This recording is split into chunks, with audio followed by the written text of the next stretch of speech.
ಆಚಿ chilli powder ಸಖತ್ ಖಾರ ಬಣ್ಣ ಮತ್ತು ರುಚಿ ಆಚಿ ಚಿಲ್ಲಿ ಪೌಡರ್.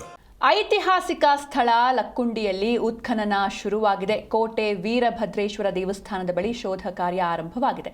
ಒಂದು ದಿನಕ್ಕೆ 10 ಚದರ ಮೀಟರ್ ಮಾತ್ರ ಶೋಧವನ್ನ ಮಾಡಲಾಗುತ್ತೆ. ಪ್ರತಿ ಹಂತದಲ್ಲೂ ಮಣ್ಣು ಪರೀಕ್ಷಿಸುವ ಕಾರ್ಯ ನಡೆಯುತ್ತೆ. ಉತ್ಖನನಕ್ಕಾಗಿ 25 ಲಕ್ಷ ಹಣ ಅನುದಾನ ಬಿಡುಗಡೆಯಾಗಿದೆ. ಐತಿಹಾಸಿಕ ಸ್ಥಳ ಲಕ್ಕುಂಡಿಯಲ್ಲಿ ಉತ್ಖನನ ಶುರುವಾಗಿದೆ. ಇಂದಿನಿಂದ ಆರಂಭವಾಗಿದೆ. ಕೋಟೆ ವೀರಭದ್ರೇಶ್ವರ ದೇವಸ್ಥಾನದ ಬಳಿ ಶೋಧ ಕಾರ್ಯ ಶುರುವಾಗಿದೆ. ಒಂದು ದಿನಕ್ಕೆ 10 ಚದರ ಮೀಟರ್ ಮಾತ್ರ ಶೋಧವನ್ನ ಮಾಡಲಾಗುತ್ತೆ. ಪ್ರತಿ ಹಂತದಲ್ಲೂ ಕೂಡ ಎವ್ರಿ ಸ್ಟೆಪ್ ಅಲ್ಲೂ ಮಣ್ಣು ಪರೀಕ್ಷಿಸುವಂತಹ ಕಾರ್ಯ ನಡೆಯುತ್ತೆ. ಇನ್ನು ಉತ್ಖನನಕ್ಕಾಗಿ 25 ಲಕ್ಷ ಹಣವನ್ನ ಅನುದಾನವನ್ನ ಬಿಡುಗಡೆ ಮಾಡಲಾಗಿದೆ. ಇನ್ನು ಜಿಲ್ಲಾಡಳಿತ ನೇತೃತ್ವದಲ್ಲಿ ಉತ್ಖನನ ಕಾರ್ಯ ಆರಂಭವಾಗಿದೆ.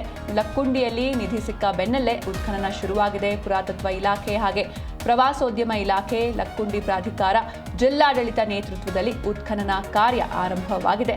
ಲಕ್ಕುಂಡಿ ಕೋಟೆ ವೀರಭದ್ರೇಶ್ವರ ದೇವಸ್ಥಾನದ ಮುಂಭಾಗದಲ್ಲಿ ಇವತ್ತು ಈ ಒಂದು ಉತ್ಖನನ ಕಾರ್ಯವನ್ನ ಮಾಡ್ತಾ ಇದ್ದಾರೆ. ಪುರಾತತ್ವ ಇಲಾಖೆ ನಿವೃತ್ತ ಅಧೀಕ್ಷಕ ಹಾಗೂ ಉತ್ಖನನ ನಿರ್ದೇಶಕ TM ಕೇಶವ ನೇತೃತ್ವದಲ್ಲಿ ಈ ಒಂದು ಕಾರ್ಯ ನಡೀತಾ ಇದೆ.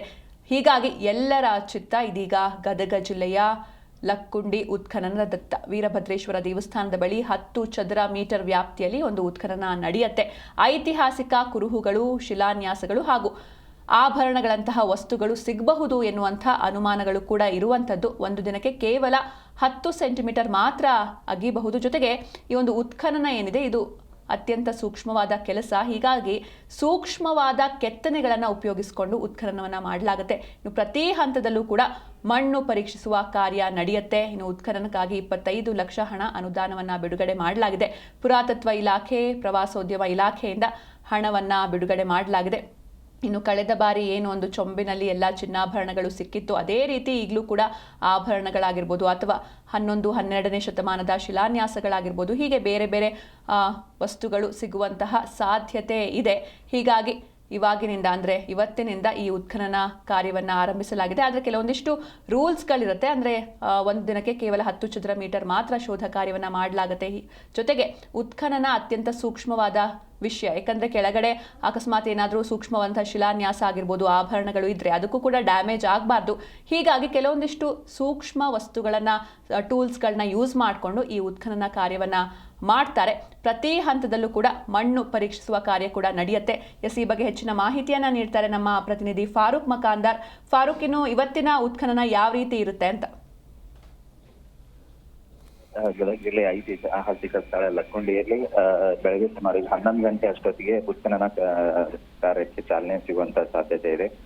ಪುರಾತತ್ವ ಇಲಾಖೆಯ ನಿವೃತ್ತ ಅಧಿಕಾರಿಯಾಗಿರ್ತಕ್ಕಂಥ TM ಕೇಶವ್ ಅವರ ನೇತೃತ್ವದಲ್ಲಿ ಉತ್ಖನನ ಕಾರ್ಯ ಕೈಗೊಳ್ತಾ ಇದ್ದಾರೆ. ರಾಜ್ಯ ಪುರಾತನ ಇಲಾಖೆಯ ಅಧಿಕಾರಿಯಾಗಿರ್ತಕ್ಕಂಥ ಸೈಜೇಶ್ವರ್ ಸಹ ಇದರಲ್ಲಿ ಭಾಗಿಯಾಗ್ತಕ್ಕಂಥದ್ದು. ಜೊತೆಗೆ ಲಕ್ಕುಂಡಿಯ ವೀರಭದ್ರೇಶ್ವರ ದೇವಸ್ಥಾನ ಏನಿದೆ, ಆ ದೇವಸ್ಥಾನದ ಬಳಿ ಸುಮಾರು 10 ಚದರ ಮೀಟರ್ ವ್ಯಾಪ್ತಿಯಲ್ಲಿ ಒಂದು ಉತ್ಖನನ ನಡೀತಕ್ಕಂಥದ್ದು. ಐತಿಹಾಸಿಕ ಕುರುಹುಗಳಾಗಿರ್ಲಿ, ಶಿಲಾನ್ಯಾಸವಾಗಿರ್ಲಿ, ಆಭರಣ ಇಂತಹ ವಸ್ತುಗಳು ಏನಾದರೂ ಸಿಗಬಹುದು ಅಂತಕ್ಕಂಥ ಶಂಕೆಯಲ್ಲಿ ಈಗಾಗಲೇ ಅಧಿಕಾರಿಗಳು ಇದ್ದಾರೆ. ಜೊತೆಗೆ ಉತ್ಖನಕ್ಕಾಗಿ ಈಗಾಗಲೇ ಸರ್ಕಾರದಿಂದ 25 ಲಕ್ಷ ರೂಪಾಯಿ ಅನುದಾನ ಬಿಡುಗಡೆ ಮಾಡಿದೆ. ಹಾಗಾಗಿ ಪುರಾತತ್ವ ಇಲಾಖೆ, ಪ್ರವಾಸೋದ್ಯಮ ಇಲಾಖೆಯಿಂದ ಮಂಜೂರಾಗಿರ್ತಕ್ಕಂಥ ಹಣವನ್ನು ಉಪಯೋಗಿಸಿಕೊಂಡು ಜಿಲ್ಲಾಡಳಿತ ಕೂಡ ಸಕಲ ಸಿದ್ಧತೆಯನ್ನ ಮಾಡಿಕೊಂಡು ಪೊಲೀಸ್ ಬಂದೋಬಸ್ತ್ ಸಮೇತ ಅವರ ನೇತೃತ್ವದಲ್ಲಿ ಉತ್ಖನನ ಕಾರ್ಯ ಆರಂಭಕ್ಕೆ ಇನ್ನೇನು ಕ್ಷಣಗಣನೆ ಅಂತ ಹೇಳ್ಬೋದು. ಸಿಂಚನ. ಫಾರೂಕ್, ಇನ್ನು ಲಕ್ಕುಂಡಿ ಗ್ರಾಮಸ್ಥರು ಎಷ್ಟು ಕುತೂಹಲದಿಂದ ಇದ್ದಾರೆ ಅಂತ ಈ ಒಂದು ಕಾರ್ಯಕ್ಕೆ?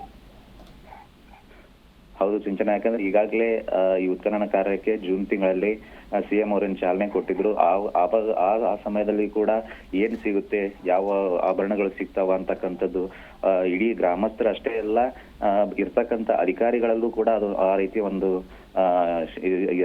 ಶಂಕೆ ಇದೆ. ಯಾಕಂದ್ರೆ ಎಂತ ಏನು ಆಭರಣಗಳು ಸಿಗ್ಬೋದಾ ಅಥವಾ ಮತ್ತೇನಾದ್ರೂ ನಿಧಿ ಏನಾದ್ರೂ ಪತ್ತೆ ಆಗ್ಬೋದಾ ಅಂತಕ್ಕಂಥದ್ದು ಎಲ್ಲ ಅಧಿಕಾರಿ ವರ್ಗ ಹಾಗೂ ಗ್ರಾಮಸ್ಥರಲ್ಲಿ ಕಾತುರತೆ ಹೆಚ್ಚಾಗಿದೆ. ಸಿಂಚನ.